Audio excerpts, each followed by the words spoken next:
अस्सलाम वालेकुम।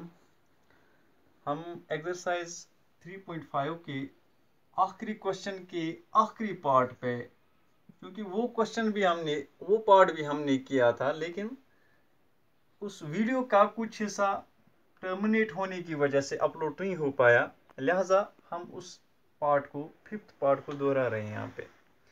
तो अगर हम क्वेश्चन पे नज़र डालें, the area of a rectangle gets reduced by 9 square units. ये मैंने उस हिस्से में थोड़ा समझाया भी है, अगर आप गौर से उसमें फिर एक मर्तबा देखें उस वीडियो को। अगर हम एक रेक्टेंगल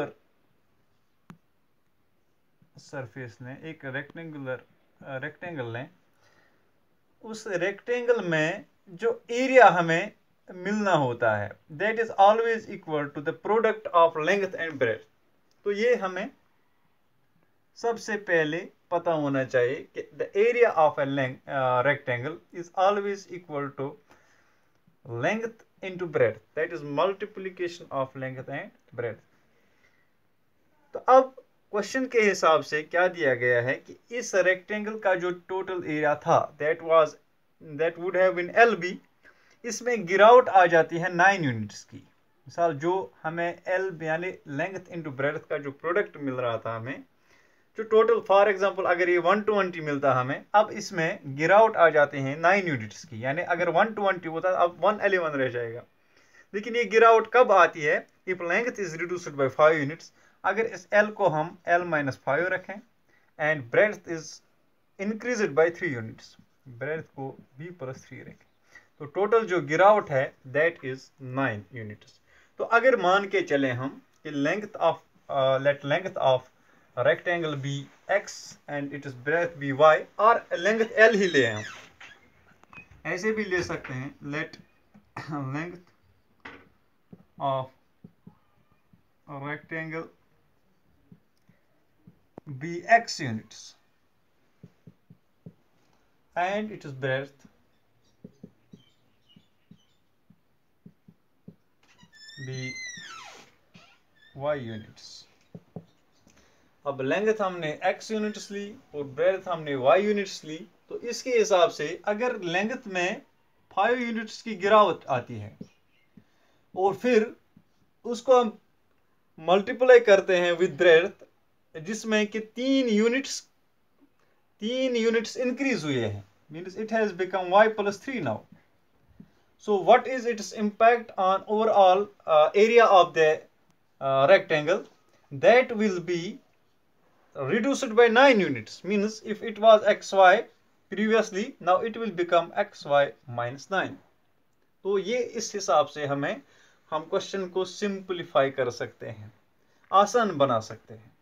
अगर हम यहाँ पे प्रोडक्ट देखें इन दो x-5 into y+3, x into y that is xy, इसी तरह से x into 3 that is 3x, 5 into y that is -5y, and 5 into 3 that is -15। This all sums up to xy -9।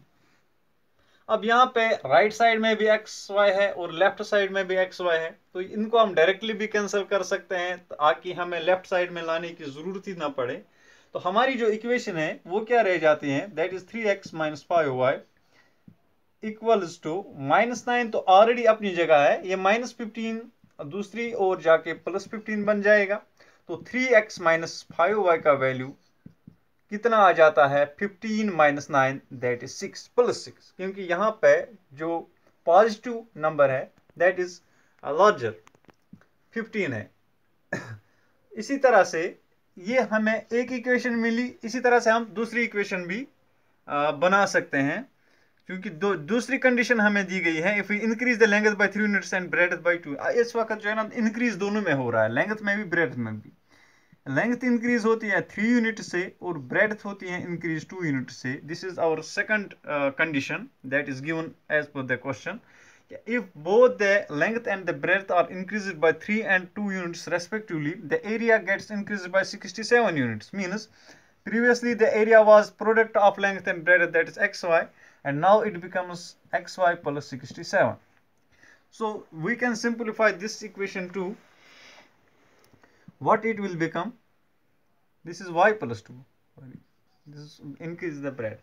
X into y, that is xy, plus x into 2, that is 2x, plus 3 into y, that is 3y, plus 3 into 2, that is 6. ये 3 into 2 और कितना मिलके xy plus 67 बन जाता है। अब दोनों तरफ xy है, कैंसिल भी कर सकते हैं, दूसरी ओर ले जाने की जरूरत नहीं। तो 2x plus 3y का वैल्यू कितना आ जाता है हमें? दैट इज 67, ऑलरेडी इस तरफ है और ये 6 जो है दूसरी तरफ जाके -6 बन जाता है, and that becomes 61। 2x plus 3y is equal to 67 minus 6, that is 61।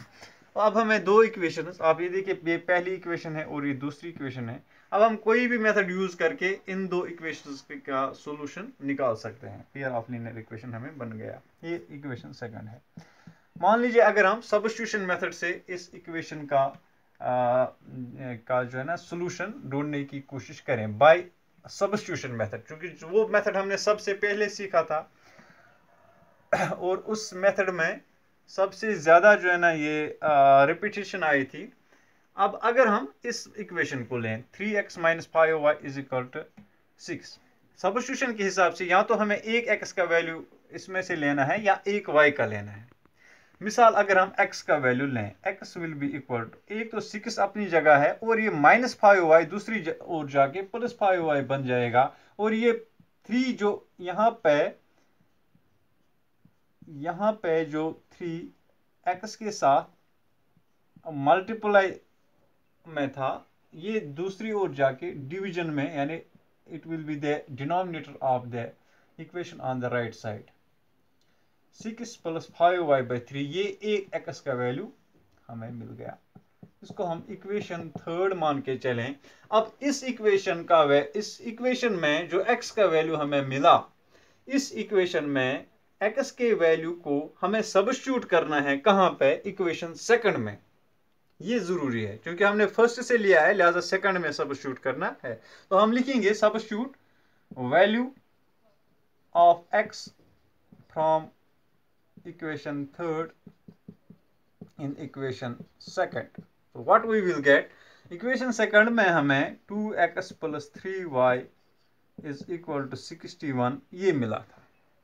अब जहां जहां पे x है, यानी एक ही जगह पे x है वहां पे, तो जहां पे x है वहां पे ये सब हम लिखेंगे 6 + 5y/3। अब देखिए यहाँ पे 2 के बाद x है, तो 2 के बाद 6 + 5y/3, ठीक, plus 3y, that will be equal to 61। इस हिसाब से 2 6 are 12 प्लस 2 5 are 10 और y भी साथ है, डिवाइडेड बाई 3 प्लस ये 3y इज इक्वल टू 61।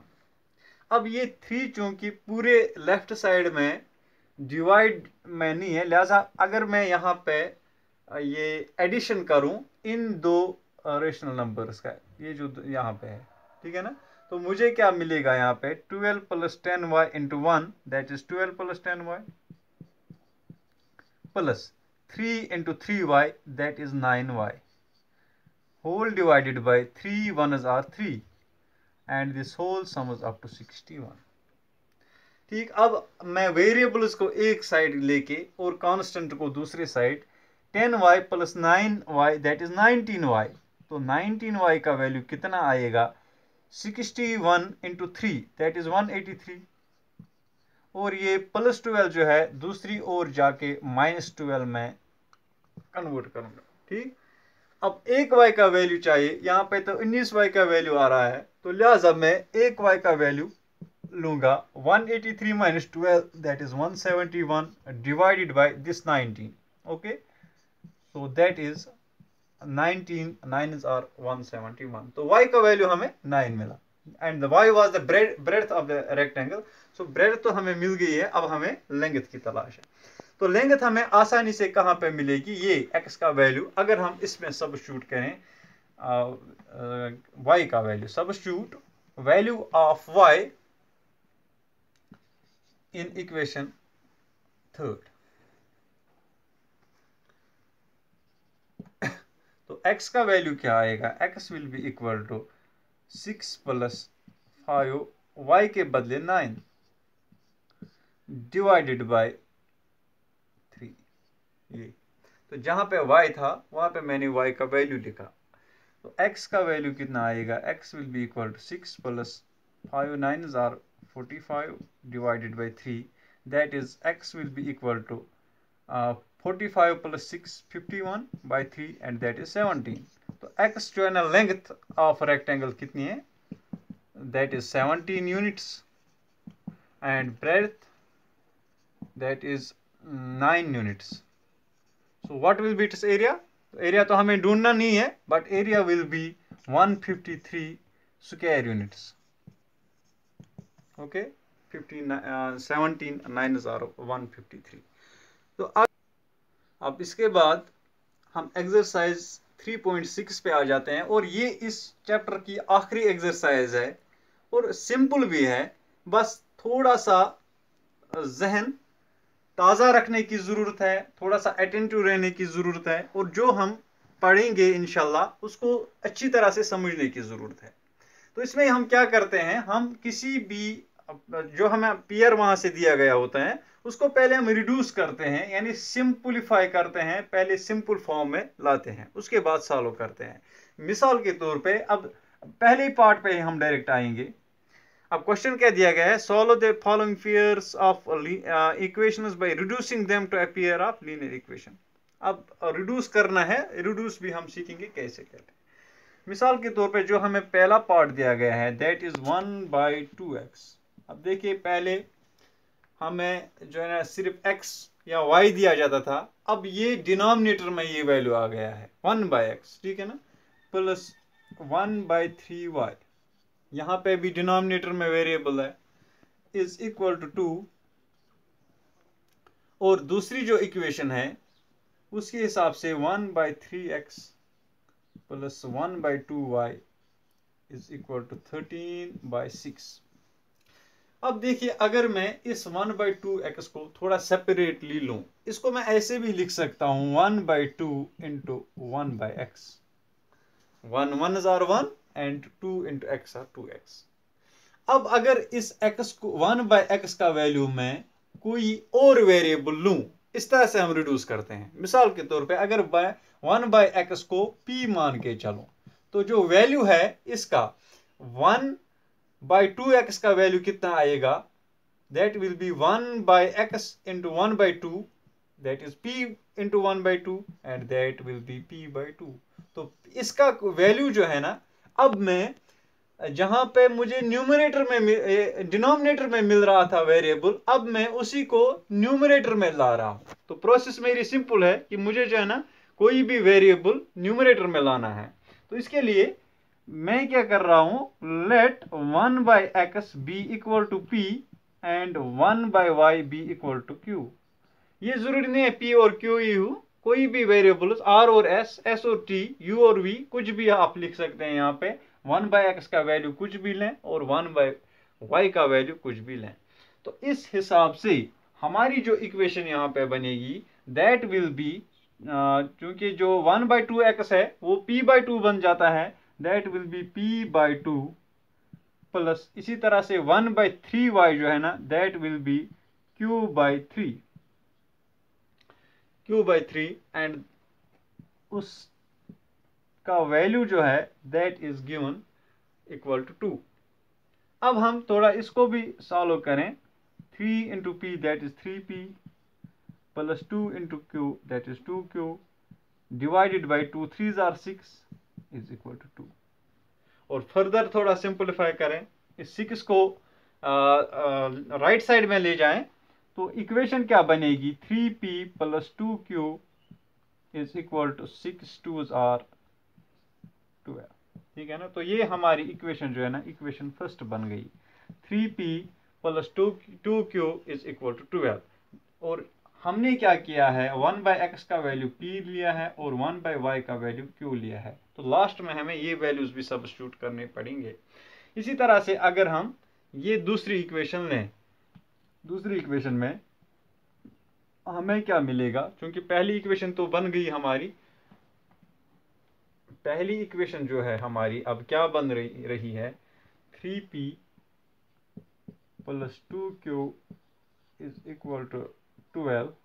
ये इक्वेशन फर्स्ट है। और इक्वेशन सेकंड हमारी क्या बनेगी इस हिसाब से, अब 1/3x है तो इसका वैल्यू कितना आएगा, दैट विल बी p/3, क्योंकि 1/x कितना है, that is p and it's value will be p/3 plus 1/2y का value that will be q/2, ठीक, and this all will be equal to 13/6।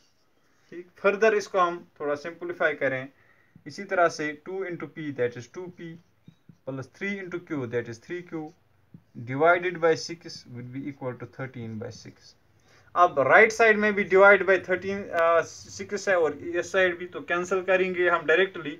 तो हमारी जो इक्वेशन है second equation that becomes 2p plus 3q is equal to 13। ये हमारी दूसरी equation बन गई। अब हम किसी भी तरीके से इन दो इक्वेशंस को सॉल्व कर सकते हैं और जो हमें p और q का वैल्यू मिलेगा बाद में वो यहाँ पे सब्स्टिट्यूट करके हमें x और y का वैल्यू मिल जाएगा। अब मान लीजिए अगर हम कोई भी मेथड आप लीजिए, एलिमिनेशन मेथड। एलिमिनेशन मेथड में हमें अगर इस इक्वेशन को 2 से मल्टीप्लाई करें और इसको 3 से, पूरी इक्वेशन को मैं 2 से मल्टीप्लाई कर रहा हूं तो this become 6p plus 4q that will be equal to 24, ठीक है ना। और इसको मैं 3 से मल्टीप्लाई कर रहा हूं ताकि ये 6 बने और ये भी 6 बने। It become 6p plus 3 3 9q equals 13 3 39। तो ये हमें तीनों वैल्यू जो है ना, अब मैं सब्ट्रैक्ट कर रहा हूं एक इक्वेशन को दूसरी इक्वेशन से, तो यहाँ पे p तो एलिमिनेट हो जाएगा और 9 में से 4 निकालें तो 5q, लेकिन minus will be equal to -39 में से कितने निकालने हैं हमें, 24 and that will be equal to -15। तो हमें एक क्यू का वैल्यू चाहिए, क्योंकि माइनस दोनों तरफ है लिहाजा कैंसिल हो जाएगा, तो क्यू का वैल्यू आएगा 15/5 दैट इज इक्वल टू 3। तो क्यू का वैल्यू अब आ गया, तो क्यू का वैल्यू अब हम सब्स्टिट्यूट कर सकते हैं यहाँ पे किसी भी इक्वेशन में। मान लीजिए हमने इक्वेशन फर्स्ट में सब्स्टिट्यूट किया, substitute value of q in equation first, what we will get, we will get 3p plus 2 into q, 2 into 3 that is 6 is equal to 12। तो p का वैल्यू क्या आएगा, ये 12 जो है 12 में से 6 निकालेंगे तो 6 रह जाएगा divided by this 3 that is equal to 2, ठीक है। तो अब q का वैल्यू 3 और p का वैल्यू 2 आ गया। तो इस तरह से हमने इन दो वेरिएबल्स के जो हमने 1/x का वैल्यू और 1/y का वैल्यू लिया था ये तो ढूंढ निकाले। अब इस हिसाब से x का और y का वैल्यू क्या आ जाएगा, क्योंकि p का वैल्यू 2 और q का वैल्यू 3 आ गया, p2 and q is equal to 3। तो एक p का वैल्यू कितना था, एक p का वैल्यू था 1/x और उसका वैल्यू कितना है 2।